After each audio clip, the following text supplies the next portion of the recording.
True hurts needed something more exciting.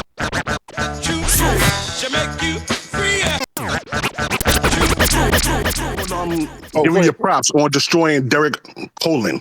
Oh yes. Oh God, yes. Yeah. So, yeah. And I call him Colin because he's full of shit. Yes, he is. If y'all haven't heard that debate, go listen to it. And he's explaining he's so mad that he took that L. He's like, oh, I wasn't my lies weren't prepared yet. I need more time for lies. So he wants to he's up here wants to do another He was debate. creating lies on the spot. Every time you would stop him, he would come up with a new lie, like, oh, well, excuse this and explain this. That guy, I feel sorry for him.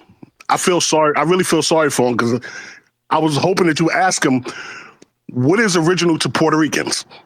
Right. Before they piggyback the Cuban music movement in the U.S., what is original to Puerto Ricans? What did they create? Music-wise, dance-wise. We already know it's becoming repetitious debating about hip-hop. Rap music and Black American culture dates back to the ham bone. Yep. Ham bone was basically rapping with break beats played on your body. Yep. And it had a breakbeat part, and then you came back rhyming. That's how far we go back. If you want to trace a lineage and roots, that's centuries.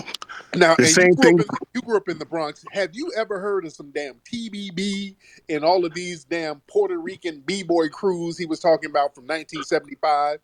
No, they were not breaking in 75. They were tagging crews. TBB was a Puerto Rican tagging crew. There was a lot of graffiti tagging crews. Hundreds to thousands of them all over New York City. That's what they were doing. They did not start breaking until they watched Black Americans do it, which they called the Moreno dance. It was really called burning. It wasn't even called breaking yet. It was burning. Breaking came in 75 after the battle between Trixie and Sasa. After they came to form the word B-boy, then breaking started. Everybody was doing floor moves. The moves he was naming called Around the World, the helicopter, those are Black American dance moves. Yep. They originated from Black American swing steps and tap dancers. The moves that we're basically doing in breaking and b-boy, burning and rocking are tap dance, swing, flash dance moves. That's what they are, flash dancing, tap dance moves. We're just updating them to funk records.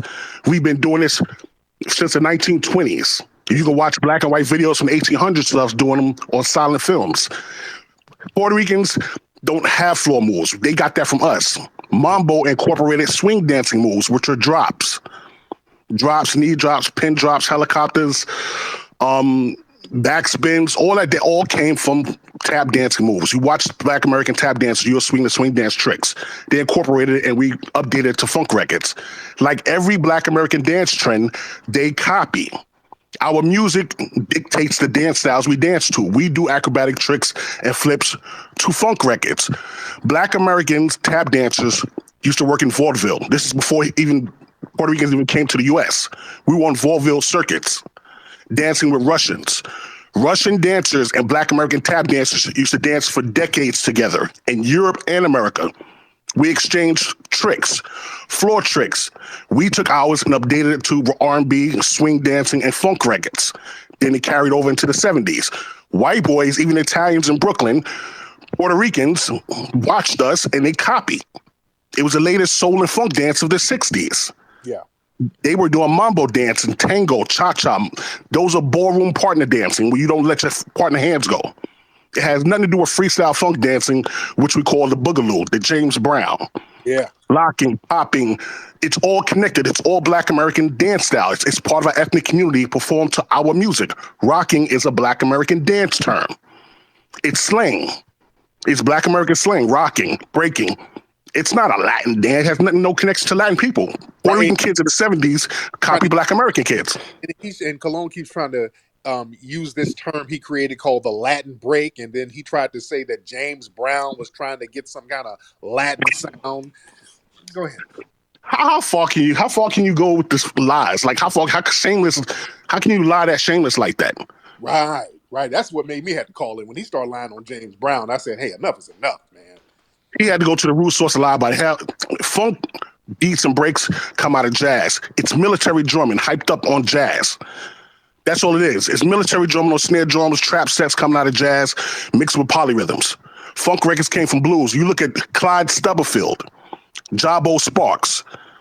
These were self-taught drummers that came out of the church and blues and jazz. They formed a lot of these bases for these break beats on James Brown's records, 1970. Clyde Stubblefield, that's the father of break beats. Before him, there's a lot of other Black American drummers. Latin breakdown, he created that. That doesn't exist. He made that up. That doesn't exist. Latin music has no connection to us at all, except when they came into jazz and they adopted jazz techniques into their music and created Latin jazz and salsa. But Black American music is the influence. We changed the world. Everybody else were doing their own traditional music until they came in contact with Black Americans. Then they became musical exchanges. But the mostly of the musical exchanges was taken from us, added to their music to enhance it. Absolutely. And then when I hit him with none of his guys that he's naming were on flyers, he first tried to lie and say, yeah, they're on flyers. Then he had to concede, I misspoke. None of these Puerto Ricans were on flyers. But then again, none of the B-boys were on flyers. But that's a lie because I've seen flyers with the Zulu Kings on it going back to 77. He's lying. The foundation for breaking started with the electrified movements, which started at John Brown parties. Those were a group of dancers, part of Phase 2, which was a style writing legend, a graffiti legend. His crew of dancers. Then you had the Smokatrons, EJ Smokey, his dance crew. Then you had the B-Boys with Cool Herc parties. And then you had the Zulu Kings. Those four right there is the foundation. Then you had, at the Zulu Kings, you had the Little Zulu Kings. They set the blueprint. That's where you get your TBB. They all followed that blueprint from the baby Zulu Kings. Then you get your blueprint, and that becomes TBB. That's become your first Puerto Rican B-boy crews, because Spanish people have their own communities and their own neighborhoods. When they take our styles back to their community, he may be the first Latin B-boy for his community that learned from the blacks. Just like you had white kids who learned a style and took it back to white communities in Brooklyn. He may be the first white B-boy or rock dancer in his community who learned from the blacks. So they have to speak for their community, copying our styles and our music to dance to.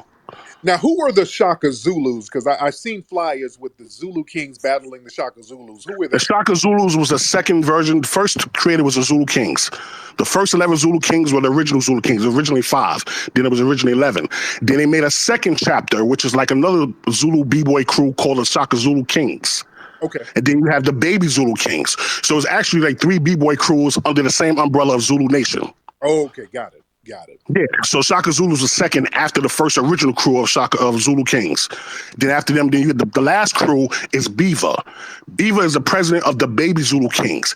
He set the blueprint you see today. There's a blueprint that you see everybody doing today. It came from the baby Zulu Kings. That's how you get your Bronx Boys, your South Soul and Disco Kids and all them. They all started, Puerto Rican started after them. Okay, there it is. Yeah, they got their own community. They started their own community after following our styles of dance. They took it back to Puerto Rican neighborhoods. And then you could say, yeah, TBB may be the first B-boy Latin crews for the Latin community. Yeah. But yeah, because Cologne makes it seem like they were the first, period. They were like they weren't even around. They weren't around. They weren't around the time when Sasa and Trixie and the Smokertron, they weren't around that time. Nah, they came out a little after that. They were like the first non-Black Americans to adopt the style of dance and hip-hop. Yeah. Just like normally with rock and roll, it was whites who adopted the style, or jazz. But when it came to hip-hop, Latins learned it before whites. Mm-hmm. Yes. But they're trying to say it was a we. It's no such thing as we. It's in our community for a couple of years, and then we teach it to you. Right. Yes, indeed. My man. Cornbread, I appreciate you, man. Thank you so much, my brother. Real good. Thank you. Always.